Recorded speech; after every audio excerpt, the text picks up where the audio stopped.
تو السلام علیکم ناظرین، آج ہم بات کرنے لگے ہیں ایک ایسی جنگ کے بارے میں، وہ جنگ جس کو جنگ عظیم بھی کہا جاتا ہے۔ دنیا کے اندر ایسی کبھی بڑی جنگ ہوئی ہی نہیں، تو سب سے بڑی جنگ اس کو مانا جاتا ہے۔ اب ہم بات کرنے لگے ہیں ورلڈ وار 1 کے بارے میں، پہلی جنگ عظیم کے بارے میں۔ تو جنگ عظیم اول کو تمام جنگیں ختم کرنے والی جنگ بھی کہا جاتا ہے، جس کا آغاز یورپ کے ممالک سے ہوا، اور اس کی اگر میں ڈیوریشن کی بات کروں تو یہ 28 جولائی 1916 کو شروع ہوئی، 11 ستمبر 1918 میں ختم ہوئی۔ تو یہ ایک بہت بڑی جنگ تھی جس کی آگ نے پوری دنیا کو اپنی لپیٹ کے اندر لے لیا تھا۔ تو آئے ہم اس کے مزید گہرائی میں جاتے ہیں اور ضروری پوائنٹس کو دیکھتے ہیں اور اس کی وجوہات کی گہرائی تک جانے کی کوشش کرتے ہیں۔ تو 15 اگست 1914 کو آسٹریا اور اس کا حلیف جرمنی کی فوجیں، جو کہ بیلجیم اور ہالینڈ کو روندتی ہوئی فرانس کی سرزمین تک پہنچنے کی کوشش کر رہی تھی، اور ان کا منصوبہ یہی تھا کہ وہ فرانس کے اوپر قبضہ کرنا چاہتے تھے۔ اس کے لیے انہوں نے ایک بھرپور پلان بنایا ہوا تھا۔ اب اس پلان کے مطابق انہوں نے فرانس کے ساحل کے ساتھ ساتھ ہوتے ہوئے فرانس کے دارالخلافہ پیرس کے اوپر حملہ کرنا تھا، اور وہ وار کس طرح ہونا تھا جیسے کھلے ہاتھ سے پھیری گئی ہوئی دراتی ہو۔ تو گاؤں کے اندر کسان جس طرح دراتی کے ساتھ کٹائی کرتے ہیں، ان کا پلان بھی بالکل ویسا ہی تھا۔ تو فرانسیسی فوج کے اعلیٰ کمان، جو کہ اس پلاننگ سے بالکل ناواقف تھے، وہ اس پلاننگ کو بھاپ نہیں سکے۔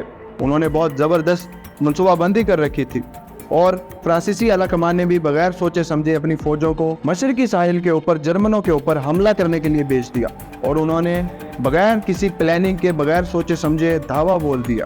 اب جو جرمن فوجیں تھی وہ تو پہلے سے ہی گھات لگا کر بیٹھی تھی، اور انہوں نے جوابی حملہ بہت زبردست کیا اور ان کی دوڑیں لگوا دی، اور مجبوراً فرانسیسی فوجیوں کو پیچھے ہٹنا پڑا۔ تو آج تک فرانسیسی فوجیوں کو سب سے زیادہ جلدی ہتھیار ڈالنے والی فوج مانا جاتا ہے۔ تو اس واقعے کے بعد جرمنی کے پاس پورا موقع تھا کہ وہ پورے فرانس کے اوپر قبضہ کر سکیں۔ حملہ کرنے کے لیے ان کے پاس ایک پلان بھی موجود تھا جو انہوں نے 10 سال پہلے بنا لیا تھا۔ جی ہاں، 1904 کے اندر انہوں نے ایک تگڑا پلان بنا کے رکھا تھا جس کو شفلن پلان بھی کہا جاتا ہے۔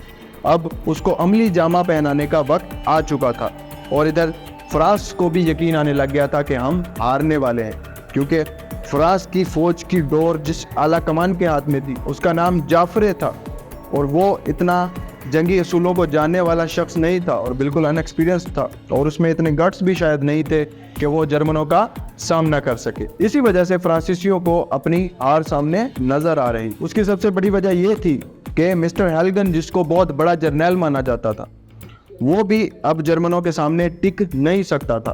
اس وجہ سے کافی حد تک جو فرانسیسی تھے ان کو یقین آ گیا تھا کہ ہم ہارنے والے ہیں۔ تو حالات ابھی اسی کشمکش میں چل رہے تھے کہ فرانسیسی فوج میں سے ایک ہوش مند جرنیل نے سر اٹھایا جس کا نام گلینی تھا، اور انہوں نے جرمنوں کے اوپر ایسا وار کیا کہ ان کو پیچھے ہٹنے پر مجبور کر دیا، ان کے سارے پلان فیل کر دیے۔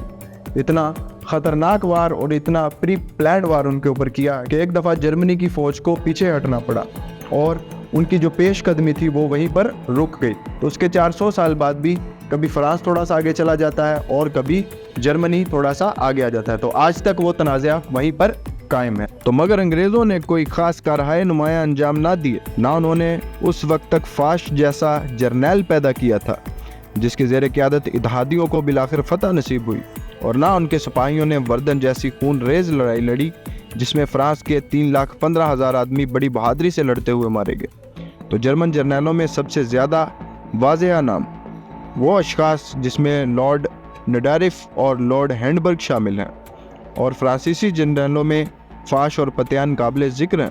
تو یہاں تک پارٹ 1 کا اختتام کرتے ہیں، ملتے ہیں پارٹ 2 میں۔ تو تب تک کے لیے اجازت دیں، اللہ حافظ۔